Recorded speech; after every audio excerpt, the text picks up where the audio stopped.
Welcome to the Gur in Fangirl podcast, a podcast where we discuss pop culture and fandom. Each episode, we talk with celebrities, fans, and creators about their work in the media that inspires them. Now here's your host, the creator of the Squee project, filmmaker, fangirl, and feminist, Annalise Oppenheimer. Hey, it's Hansi, and today I'm talking with Annalise Ophelian. She's an award-winning documentarian, a psychotherapist, and consultant based in San Francisco. She is the creator of the much-anticipated docuseries Looking for Leia, currently in post-production. We had such an interesting conversation discussing fandom and making documentaries that we ran well over an hour. So here is part one of our discussion. Check out part two next week. I hope you enjoy it. And here we go. So my name is Annalise Ophelian. I'm a documentary filmmaker, and I'm currently in post-production on Looking for Leia, which is a docuseries about girls and women and non-binary folks in Star Wars fandom. Very cool. I love what I've seen, and I've been, screening it at my, traveling Squee Film Festival. How's Post? I love that it's been out there with you. Post is coming along great. Post is coming along great. It's been a longer post-production. I think one of the challenges about documentary is that, you often don't quite know what a thing is until you're deep into making it, because ideally in documentary we're listening to the folks who are having the experience or we're observing the experience, and we go in with one set of preconceptions. I know you know this all too well. You go in with one kind of set of preconceptions about what a thing might be, and then often it's something quite different. And in this particular case, the stories available are just so broad, and there's also, I think, with all phenomenological docs, this desire to do justice to communities, particularly communities that don't get represented adequately. And so it's just been, it took a long time to kind of nail down where the stories were and what the direction was going to be. And it's exciting to be in this place now where we've got rough cuts of different sections, and I'm sending things to participant review and getting, it's wonderful when other human eyes are on it. And this is not just my imaginary friend. This exists and people are getting to watch it, which is great. Yeah, no, I absolutely agree. It's, because you have a concept and you go in and you start shooting, and then it becomes, you have this massive amount of footage, and then you have to try to figure out the story within it. It's exactly. Not an easy task. It's not. But I kudos to you for figuring out very early on that it should be a docuseries. It took me a long time to get to that place. I started out trying to make a feature, and then when I couldn't make that work, I started to do it as a web series. So much. What's interesting to me is that I think as well that the series format is really consumable. I think it's great for audience. I think it reflects a lot of how we are engaging with media. And certainly theatrical distribution is rare for documentaries in general, but then even on a streaming platform, I think folks really do relate to the episodic format. And it works so well with things like Squee and Looking for Leia, where it's look, we're looking at vignettes, we're looking at these small glimpses into an experience that might completely mirror your own or be very different. And so I was feeling, I'm very excited about the way that those episodes are forming and the structure of those. And then, of course, there's this whole secondary thing, which is about acquisition and who's going to take your project. And the strongest acquisition interest that we've gotten has been for a feature format. And so right now it exists in both a sort of feature format and a series of what is essentially webisodes that would also be well suited for video on demand. And that's the other kind of wonderful part of post-production is you're just trying to connect to audience. And so I'm trying to build this thing out in as many ways as will be potentially acquirable and distributable. And so it's been, it's why do one project when you could absolutely do 6? And that's kind of where we're at with it right now, which is great. Yeah.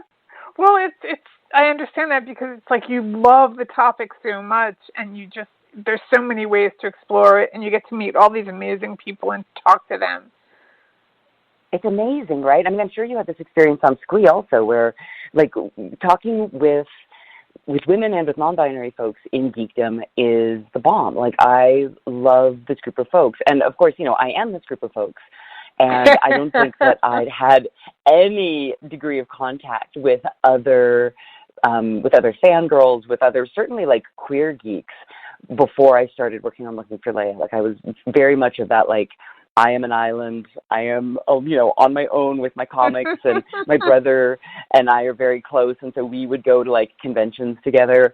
But there wasn't a sense of, like, oh, there's a geek community out there. There are, like, other folks that I'd really jam with who are not, like, cis dudes that would really mirror a lot of my other life experiences as well.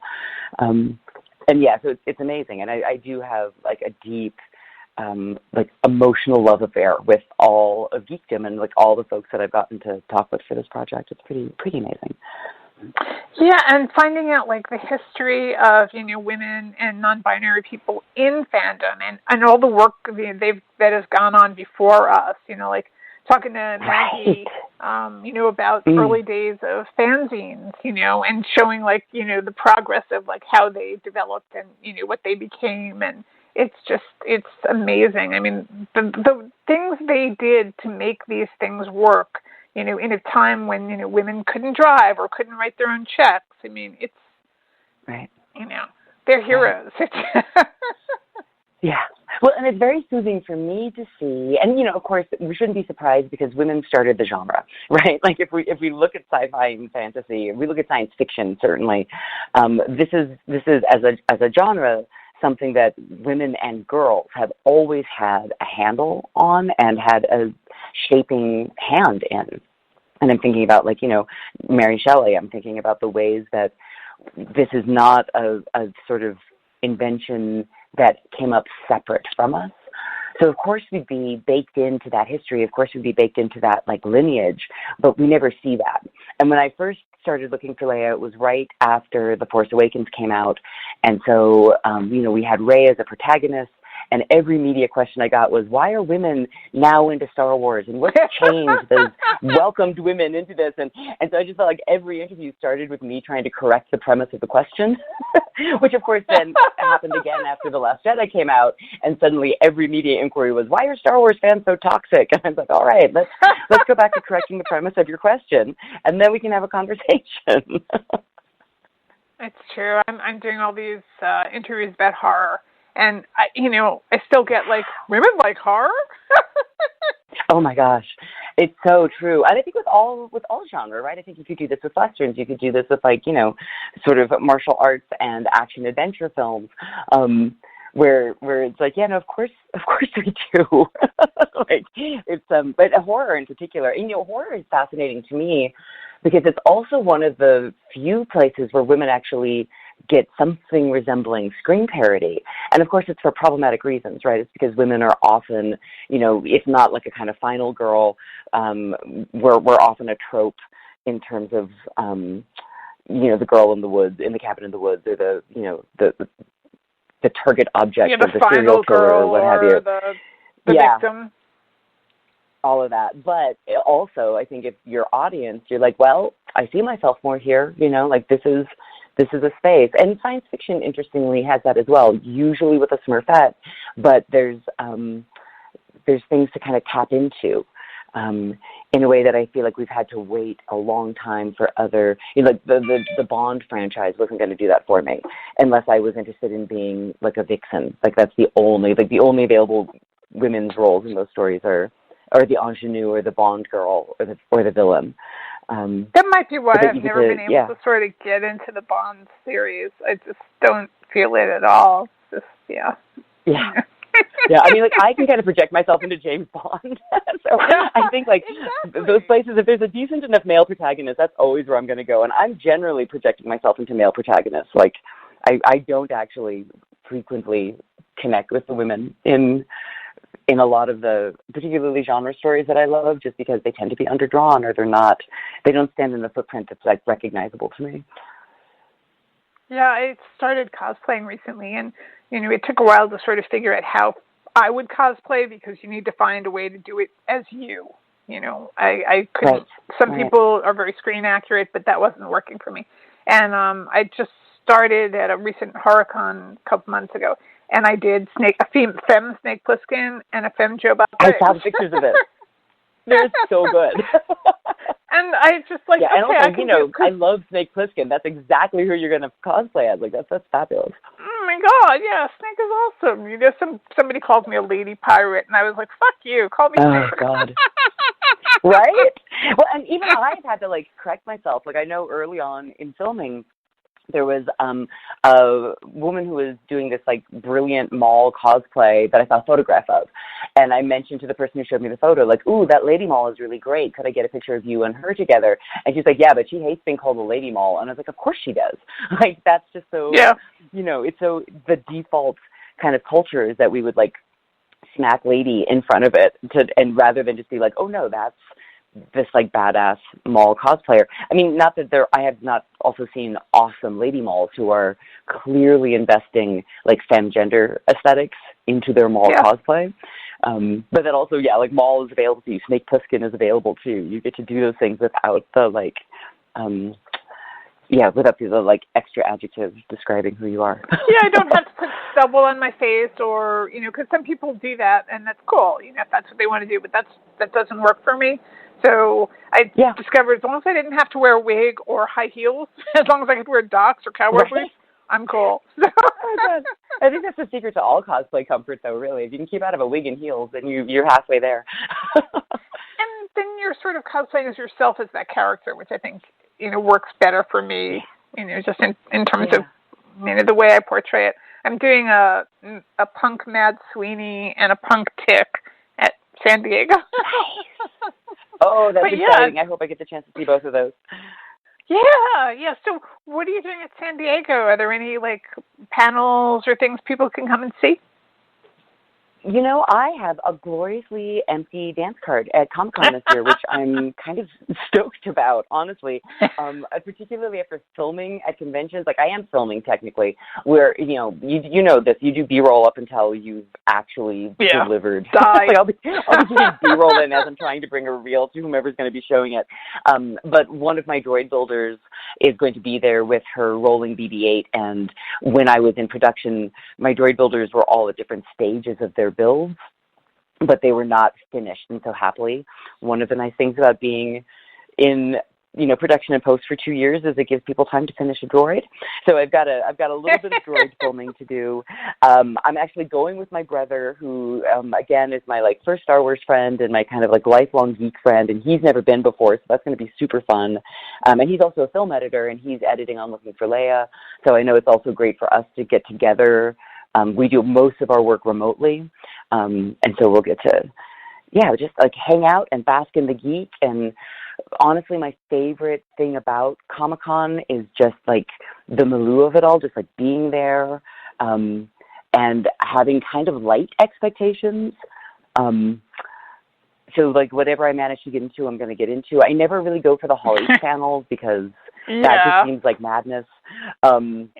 But I don't want to camp the out smaller overnight panels, for a panel. No, that's not going to happen. My hips are past the age of that. But you're just getting to connect with folks. Increasingly getting to connect with people I only know digitally. It's so nice having those IRL connections.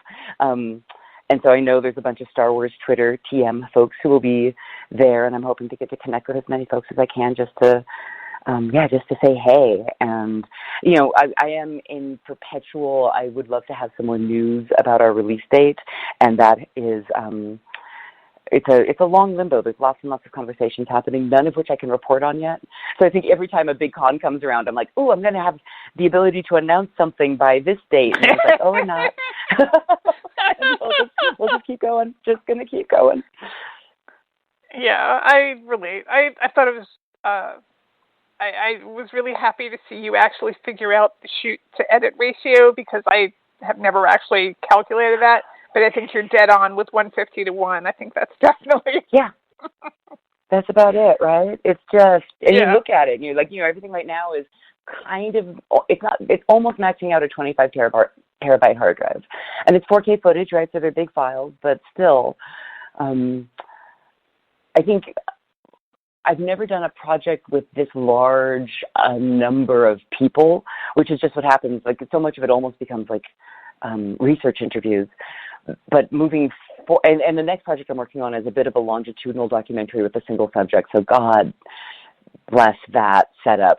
But certainly that like logging and summarizing as you go is so necessary, because, you know, you wait a couple of months and suddenly you're like, okay, well, you got 40 participants. You've got to sit down, transcribe, and log. Get at it.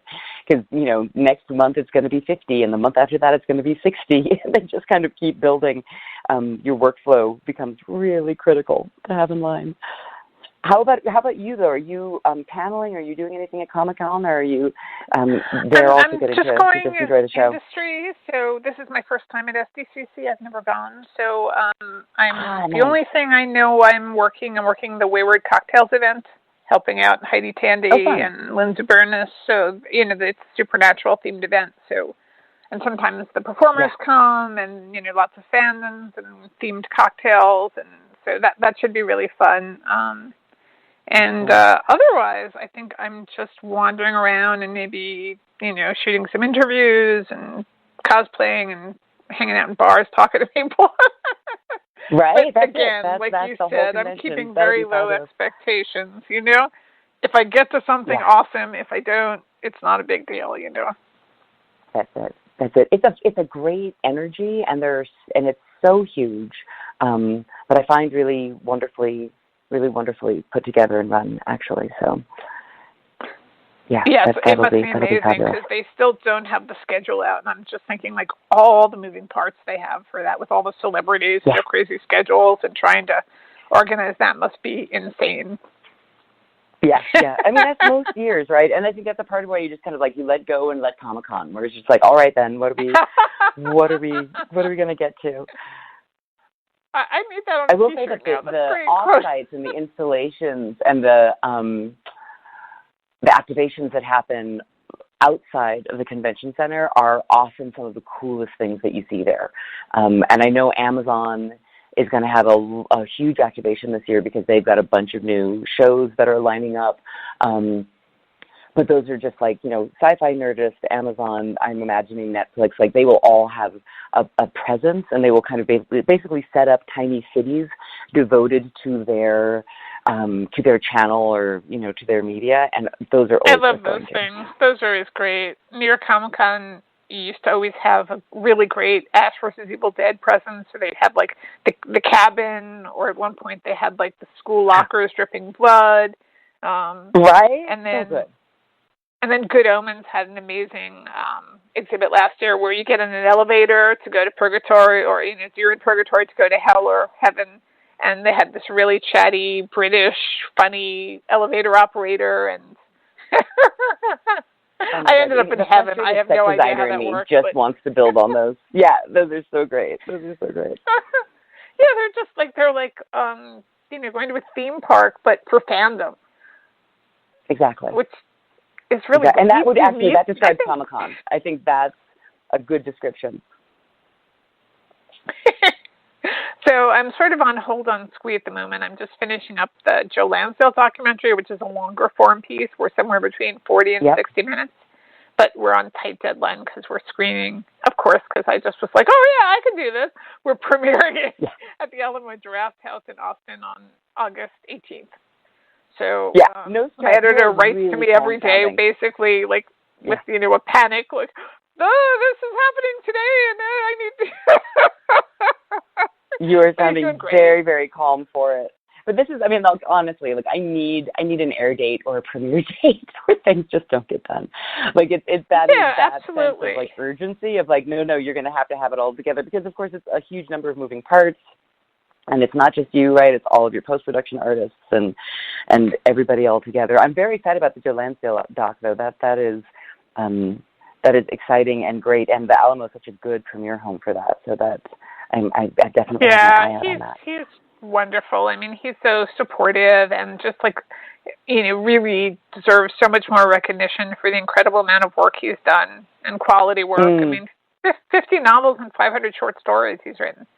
It's just massive, you know. And still there are people who are like, who's Joe Lansdale? It's like, oh, my God. Right. Well, this project is like, good step in helping to correct for that. Yeah, and it's been really fun because he's been the most generous of all my collaborators. I've had like the replacements were sort of indifferent. Joe Bob Briggs was like, I'm not really crazy about this. Yeah, okay. But I didn't know at the time that his thing is he just hates to see himself on screen. So that was his issue. He didn't want to hear it or see it. Like someone else in his team approved it because he can't deal with, like he says, if he looks at the IMDb and something's wrong, it makes him crazy. So that's just who he is. He knew. But, so I went the fan route, of course, anyway. That's always more interesting. But Joe has been like, sending me, here, talk to Bruce Campbell, here, talk to James Purfoy, here, and just putting me in touch with all these amazing people, including fans too, with great stories. So it's been a really easy production. So it's just how it is. Sometimes they just feel blessed, and everything's easy and it gets done. Yeah. Those are so I love those. So for looking for Leia, did you was this sort of like started out as a tribute to Carrie Fisher, in a sense, or? It started out very much as an investigation into fangirldom. I went to Celebration in Anaheim in 2015, again with my brother, who has long been my kind of like con pal. I think I took him to his first Star Trek convention, and, then we started going to WonderCon together, went to ZombieCon in Seattle, and then we were going to go to WonderCon the same in 2015, and Celebration was like the week after. And Zach was like, we should actually save our resources and just like go the next week and do the Celebration thing, which had been on my list for years and years and years. Like since the early ones, but they were just always in places that I wasn't quite set up to travel to. And when I got there, I was expecting to be a kind of adrift in the sea of fanboys, which is my experience generally, and had been up until that point, my experience at conventions. And I was really taken aback by how many women were there.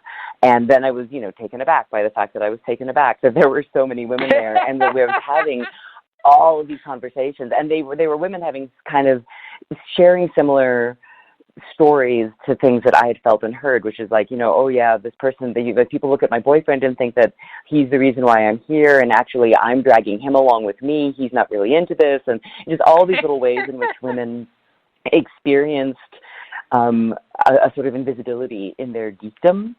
And also it was just this, it was like the first con I ever had com drop after. Like I came home from it and I was so depressed, where I was just like, oh my God, I can't just like talk about the Millennium Falcon for like 8 hours with someone now, and there's not just this like smiling, knowing nod that happens among everybody. And it just like really left an impact. And I was in post-production on another project at the time, and when the elections started ramping up in 2016, and I was touring the last film that I had made, I started thinking about what's the next project going to be. And in part, I really wanted to stay in my lane. The project that I had just finished on was a biographical documentary about a Black transgender civil rights activist. Was that major? That was major, yeah. And I had done a lot of work in and with community to really make sure that I was accountable to the communities that I was documenting in the film. But I also feel pretty fundamentally that like cis folks need to step back and step out of telling trans stories on film. That's a column that's deeply oversaturated. And so I was trying to figure out like where do I want to go, and how could I really be in my lane, so to speak, in the next project. And so Star Wars, fandom and fangirldom was a kind of natural place for that. But then also as I was watching the election sort of form, I was thinking I'm going to need a pretty serious self-care project, because you get that sense of like, oh yeah, we're going to be really in the trenches and fighting pretty hard for some time now. And after the election, that really solidified. And so the original concept of the film was, when it was in just feature format, was that I wanted to kind of road trip around, maybe road trip to conventions and talk with Star Wars fans, and that the Leia character would be very deeply an anchor. Clearly that's where like the project name came from. And I kind of had this thought that I'd have enough footage. I'd be able to put together a compelling enough reel that I'd be able to send it to Carrie Fisher's people, and she'd be like excited enough about the project to give me an interview that would be our kind of like consolidating narrative, where she'd be able to talk about the kind of iconic role that she played and the impact that has had in the role of women in media, really, over at the time, like 35, 40 years. And when she passed, it really felt like the project passed with her, honestly. And also that December was just so awful, right? Like that December of 2016, when I think so many folks were just feeling that post-election peril, and that whole year had been so terrible for so many of our creative and artistic heroes dying. And it was my partner, actually, who said, actually, I think this is a particularly good time to be having these conversations. And I had already had my passes to Celebration Orlando, and so the decision was made that we were going to go and start filming at that celebration. And it was actually, it turned out to be right, that I think women did feel I see women being increasingly entitled to geek space, which I think is just brilliant and beautiful, where there's a sense of like, I really do belong here, I have a lot to contribute here, and the space gets to be mine. And my experience at Celebration in Orlando was definitely one of seeing a lot of women stepping into that space and claiming it for themselves, which was really, really amazing to be able to document. That was a great celebration to be able to be there with a camera and a microphone, like talking with folks. Yeah, absolutely. And I think, sort of using, Carrie Fisher and Leia as an anchor point, I think, you brought in a lot of, women who have cosplayed as various versions. Like, I know, like, Christine Evans, like, right, she's done, like, from Slave Leia to General Leia. And, oh, yeah, she's done all I was really she's curious, like, which one she's most harassed in. And she said, oddly enough, General Leia. Like, they don't like power. They're totally fine with her as slave play. Right? Yeah, they're fine with the bikini, but they don't like particularly because the general is also a woman of a certain age. So it's great for me as like a 46-year-old to be able to go and see. Like Star Wars gives you a lot of really fun places to cosplay, also because there's just so many characters. And so if you're willing to step off screen and take a deep dive, the number of characters that are available in that franchise are just, semi-infinite.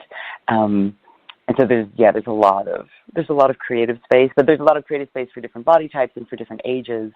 And it's pretty grand. Yeah, the way that Looking for Leia has kind of shaped up has been through this combination of women and non-binary folks sort of explaining the phenomenon, which I always love. I don't think we have a lot of geek documentaries, a lot of talking head documentaries. I think about most recently James Cameron's The History of Science Fiction, where mostly dudes will tell you about a thing, and that series in particular was particularly James Cameron-esque in the way that he inserted himself. Oh my God. I was like, you're going to interview George Lucas and cut to yourself for 50% of that interview, dude. I just God give me 1/18 of your confidence because that is a special skill. And so we've got let's explain this phenomenon, but I think from a perspective we don't get to hear, and the women that are doing that and the non-binary folks that are doing that are brilliant, and I love getting to listen to them.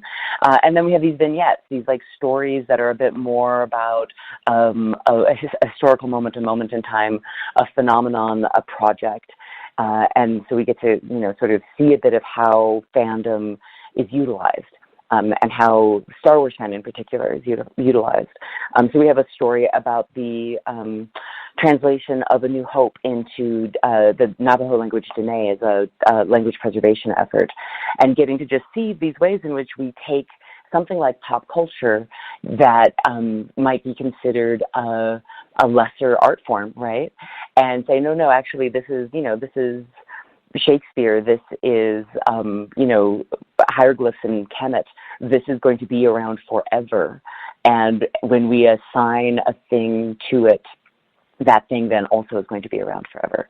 And so those sort of stories are really compelling to me, and I hope that they'll be compelling to audience as well. Thanks for joining us this week on the Grr in Fangirl.